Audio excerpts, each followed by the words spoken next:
Stand Up for Jesus, song number 618. We'll sing it a cappella, all four verses. We have sound?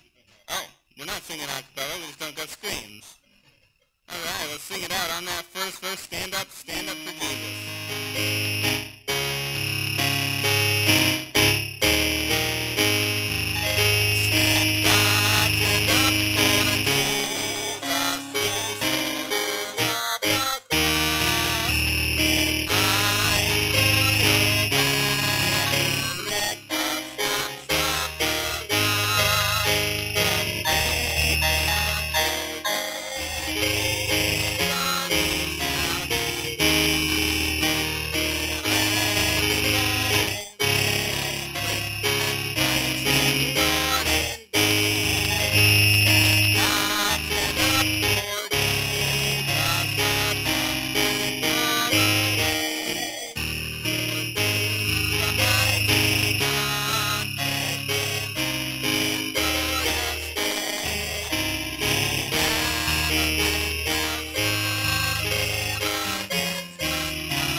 Well, good morning.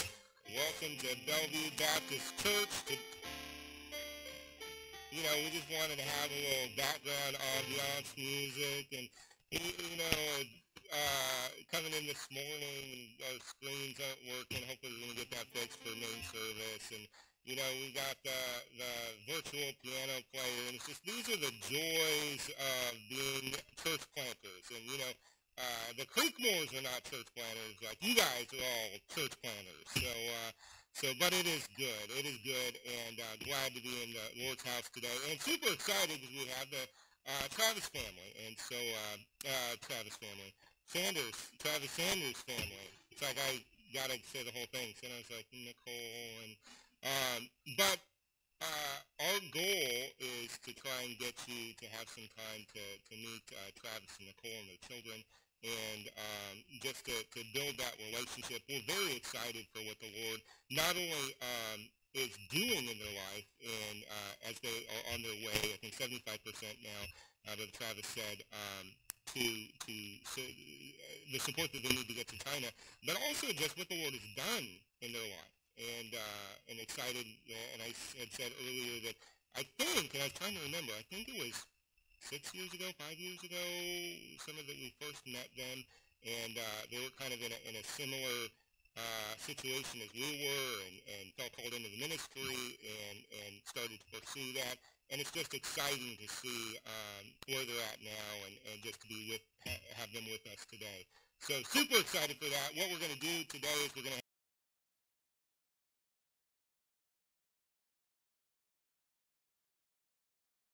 I'm dying to do this, and but it's important, because whether you're a pastor, a church planter, a missionary, your life and your family is super important, and the Lord works through them. And so we want to be able to hear from that, and know how we can pray for Nicole and the children, as well as just getting to hear from Brother Travis this morning in the Growth Class Hour about just a little bit of the journey they've been on, and about China, and about what they're desiring to do. And then in main service, we're going to get to hear Brother Travis preach for us. And so very, very excited. Other things from an announcement perspective for this hour, just want to mention Silverwood payments are due today, so I can get that off to Wooden Valley by the 1st. And we'll talk about the ladies' brunch in the main hour, and I think that's it. So with that, I would love to, I don't know, maybe Brother Travis, if you want to come kind of introduce your family, and then we can have Nicole give a testimony, and then you can take over from there. That sounds good?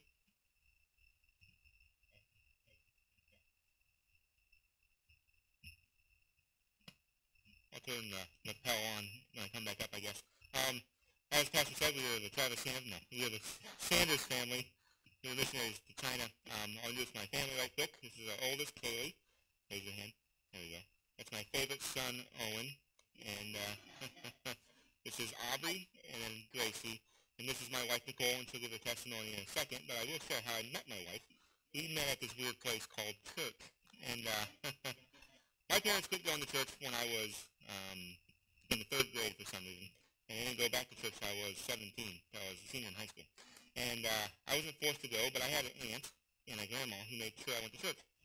So if you take someone to church, you know, I'm not saying they're going to become a missionary, but you don't know what's going to happen with that person. So if you see someone that needs to get to church, just bring them, because you don't know what's going to happen. But they took me to church on a regular basis. When I was 14, I started working had a job in high school. I worked full-time, and I got away from going to church. And like I said, I wasn't forced to go, so my parents didn't care if I did or didn't go. And when I was 15, the pastor's daughter called me and invited me to go back on a Wednesday night for the first time like in 5 or 6 weeks.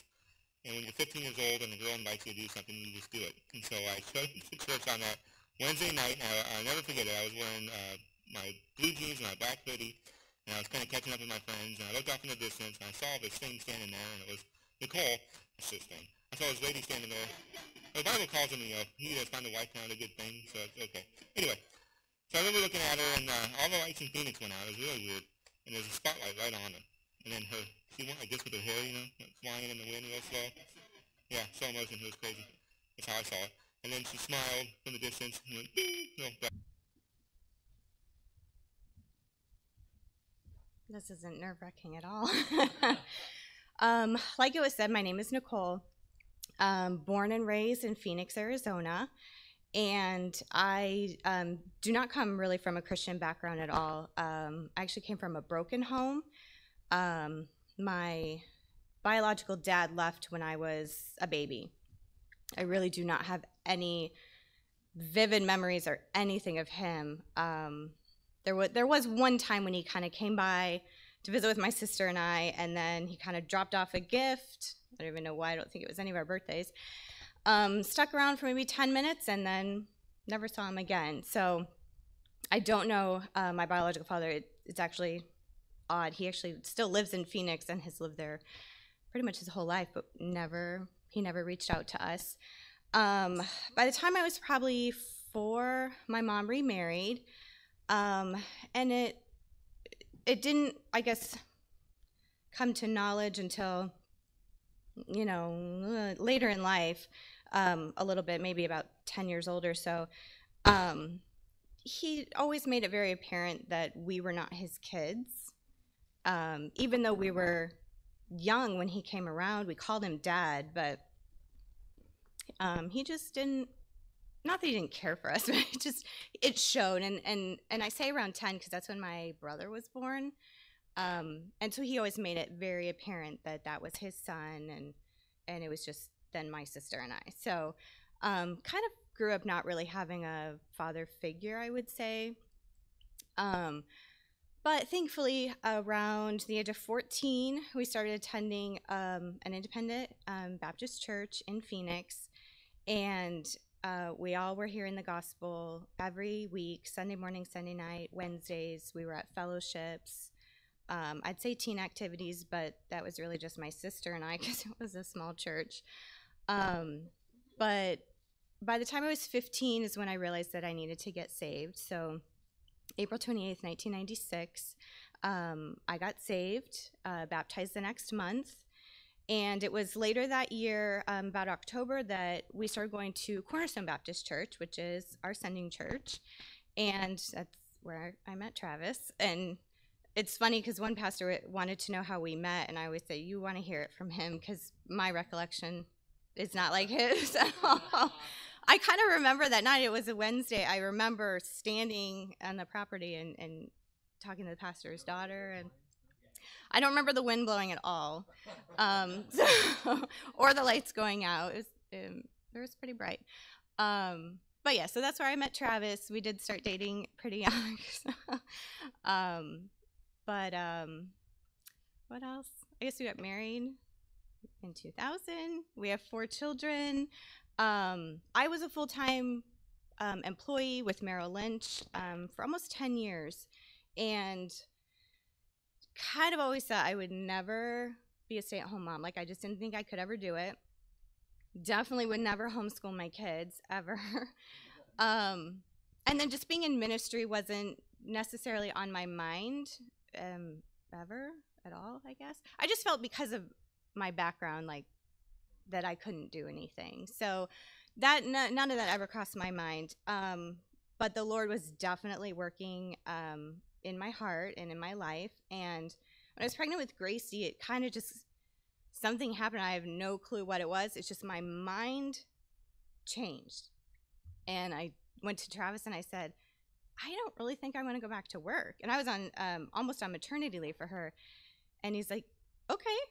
I'm like, I don't know how that's going to work, but I just don't feel like I should go back to work. So we talked about it, and we said, if that's, what we feel the Lord is leading, then we need to follow it. So I had her in January.